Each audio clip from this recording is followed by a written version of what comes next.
Channels पे भी है, दूसरे चैनल्स पे भी दिखा रहे। तो मुझे अब ये डर लग रहा है कि कहीं मिफ्ता इस्माइल ने ये देखा और उसने देखा कि बारिश के अंदर इस्लामाबाद वालों का जज्बा और ज्यादा बढ़ गया है, तो कहीं बारिश पे ही ना टैक्स लगा दे। अच्छा, मिफ्ता इस्माइल से याद आया, ये वही मौसूफ है कोकोमो वाले। हाँ, कोकोमो वाले अंकल, सुना है कोकोमो का भी साइज छोटा कर दिया, उसमें भी 2 नंबरी कर रहे हैं। ये कहते थे आज से सिर्फ 3 महीने पहले, ये कहते थे 137 रुपए लीटर पेट्रोल पाकिस्तान में कोई बर्दाश्त नहीं कर सकता और हम 1 रुपया बढ़ाने की इजाजत नहीं देंगे। हुकूमत में आने के बाद सिर्फ 2 हफ्ते के अंदर अंदर 84 रुपए पेट्रोल और 120 रुपए डीजल की कीमत बढ़ाई है। और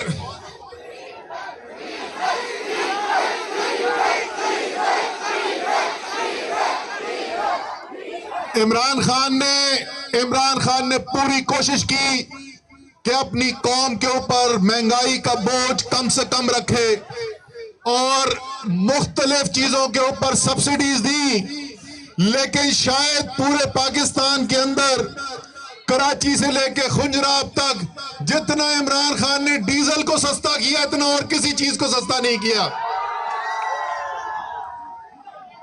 ये 200 रुपए एक दिन के अंदर घी की कीमत ज्यादा, आटे की कीमत 1500 रुपए से ऊपर चली गई।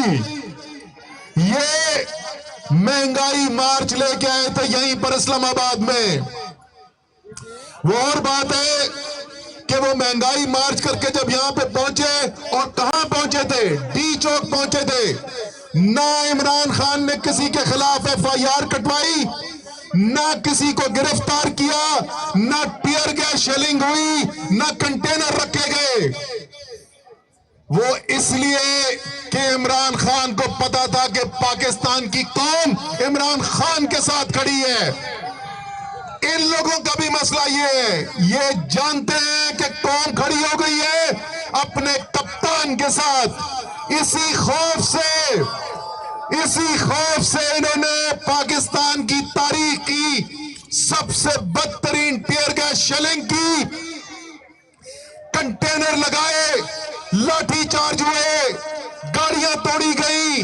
लेकिन मुझे इस्लामाबाद के अवाम पर फख्र है और खास तौर पे मुझे कहने की इजाजत दे NH54 के अवाम के इस बदतरीन रियासती दहशतगर्दी के बाद जब 12 बजे हम इस्लामाबाद पहुंचे तो रात के 12 बजे से सुबह के 8 बजे तक, जब तक हम सेंटोरस नहीं पहुंचे, कोई एक चप्पा नहीं था जहां इस्लामाबाद के अवाम न खड़े हो अपने कप्तान के इस्तकबाल के लिए।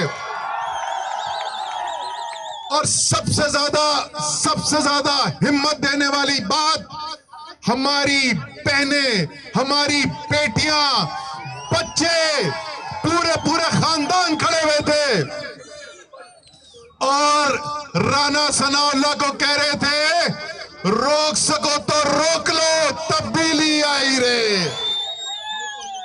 राणा साहब, ये तब्दीली नहीं रुकती अब आपसे। वैसे आपने कल सुना, हाँ जी, आपको पता कल अमजद सुना है उसने क्या कहा राणा सनाउल्लाह ने? उसने कहा है बिल्कुल सही एहतजाज करी अवाम, महंगाई है। तो अगर राणा सनाउल्लाह भी मान गए तो शर्म करो, जो काम नहीं कर सकते वो छोड़ दो, इलेक्शन कॉल करो, अवाम को अपने नुमाइंदे मुंतखब करने दो।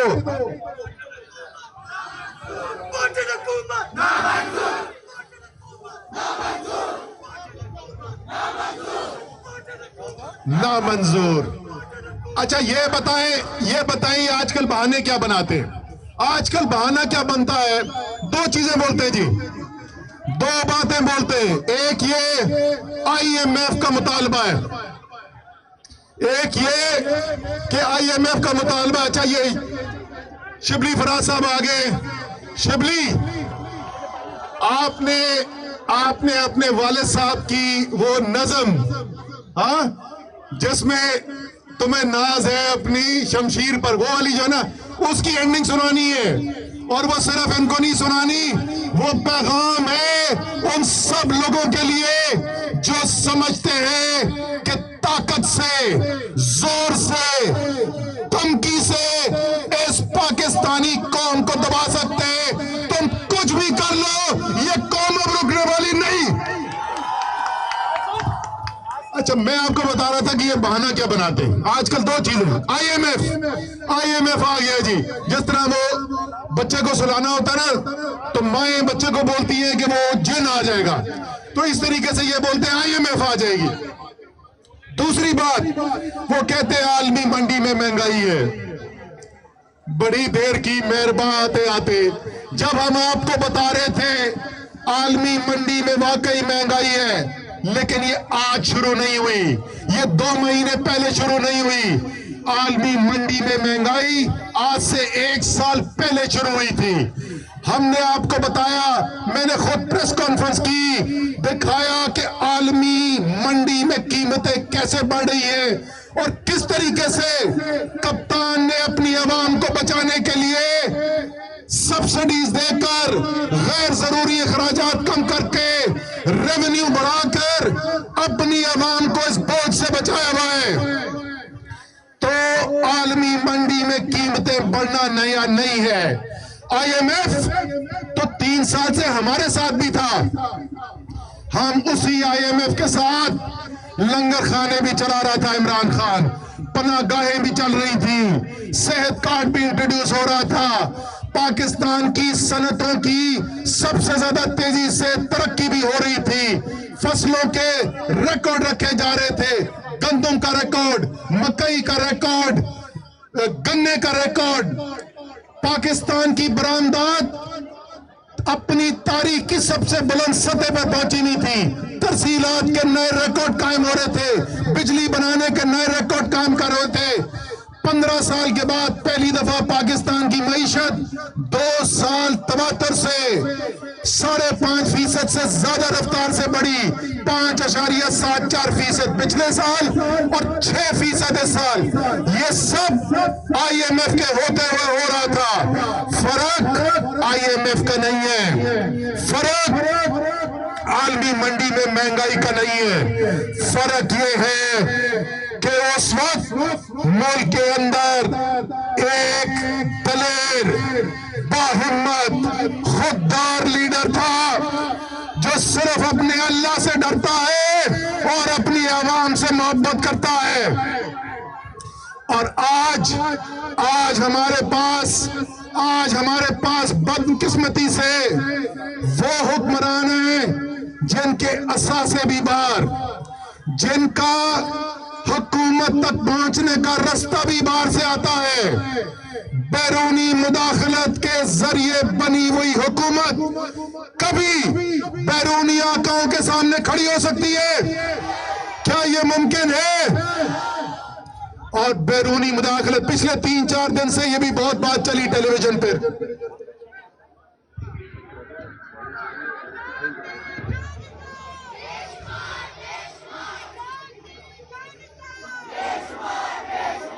अच्छा, आप जो सामने खड़े हुए, आप पीछे देख नहीं सकते, लेकिन ये ड्रोन की फुटेज से नजर आएगा। अल्हम्दुलिल्लाह, अल्हम्दुलिल्लाह, बारिश के बावजूद F9 पाक पूरा बार के गेट तक भर चुका है। और ये दाएं बाएं मेरे ख्याल में दोबारा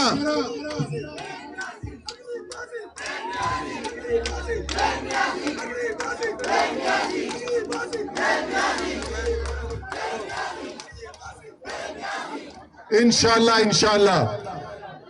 अच्छा जी, ये इतनी पीछे तक जब मखलूक पहुंची रही है, अगर इन तक मेरी आवाज पहुंच रही है, सब एक दफा लाइट ऑन करें अपने मोबाइल फोन्स की, एक दफा सब। ओह, कमाल कमाल, अल्हम्दुलिल्लाह।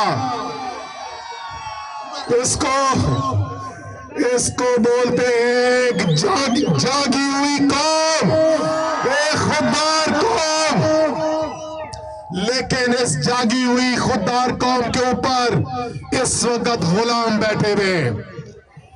ये लोग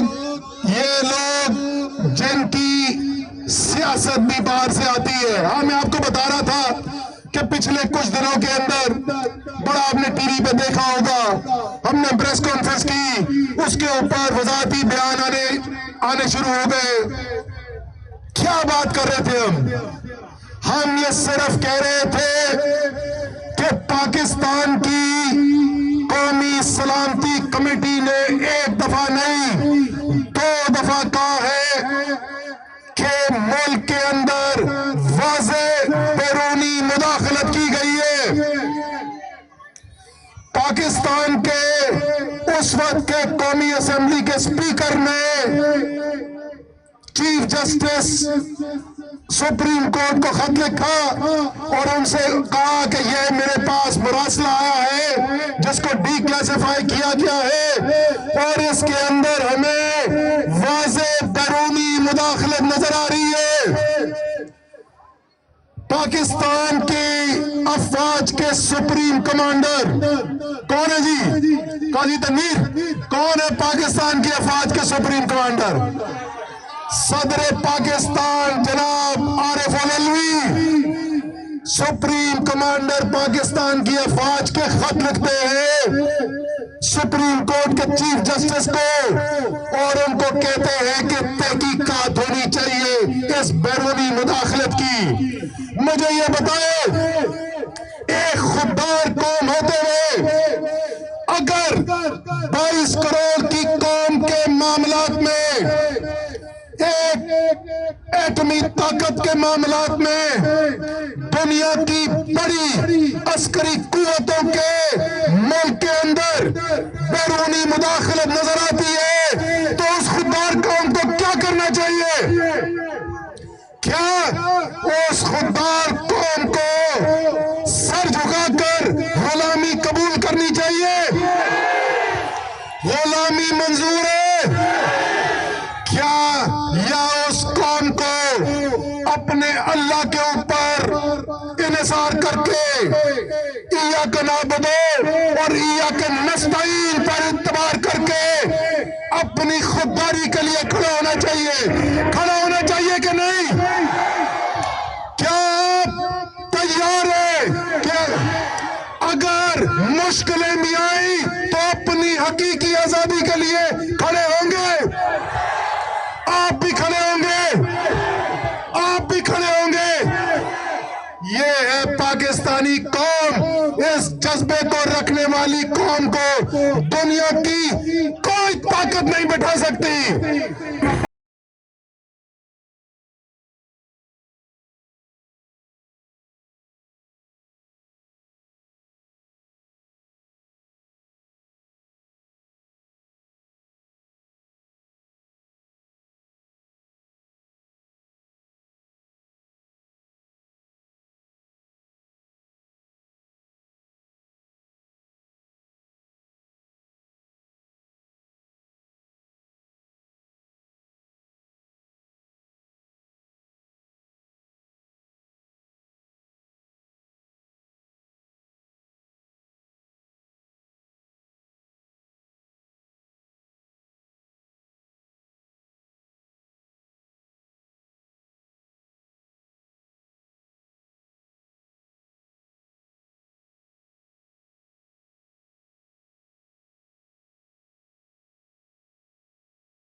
इंशाल्लाह सारी दुनिया ये जान जाएगी कि पाकिस्तानियों ने गुलामी को नामंजूर कर दिया है।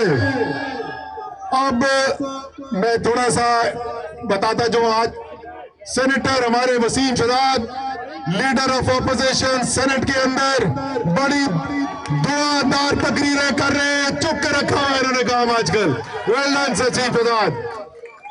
अली नवाज अमान MNA NA 53, हफ्ते में 7 दिन इस तहरीक के लिए काम करने वाला आदमी। Well done Ali. Senator semi SD, पुरानी वर्कर तहरीक इंसाफ की, और ये तहरीक इंसाफ का इस्लामाबाद का ये खासा है कि जितने भी लोग कौमी असेंबली में गए, जितने भी लोग सेनेट के अंदर गए, वो सब इस्लामाबाद तहरीक इंसाफ के ग्रास रूट्स, जमीन पर काम करने वाले वर्कर गए। और वो नया पाकिस्तान जिसका ख्वाब सब देखते हैं, वो नया पाकिस्तान आपको इस्लामाबाद में बनता हुआ नजर आ रहा है।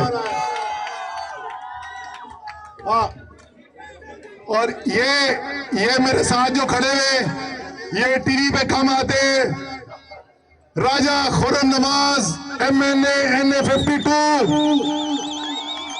25 मई के हीरो, बड़ा मुकाबला किया इस दिन उन्होंने हुकूमती तशद्दुद का। Well done Khurram. अब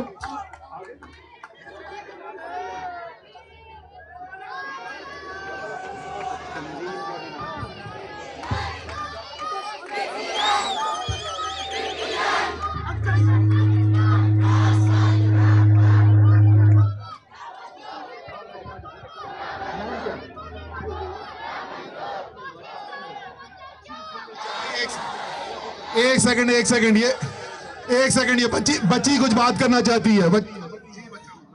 ऐसे तो मेरे अंकल आप मुझे बहुत अच्छे लगते हैं, आपको मैं सुनती हूँ।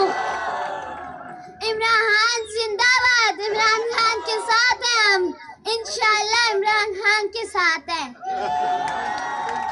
इमरान खान के लिए जान भी कुर्बान है। इस जज्बे को कैसे रोकेंगे? कैसे रुकेगा ये जज्बा? ये नहीं रुकने वाला।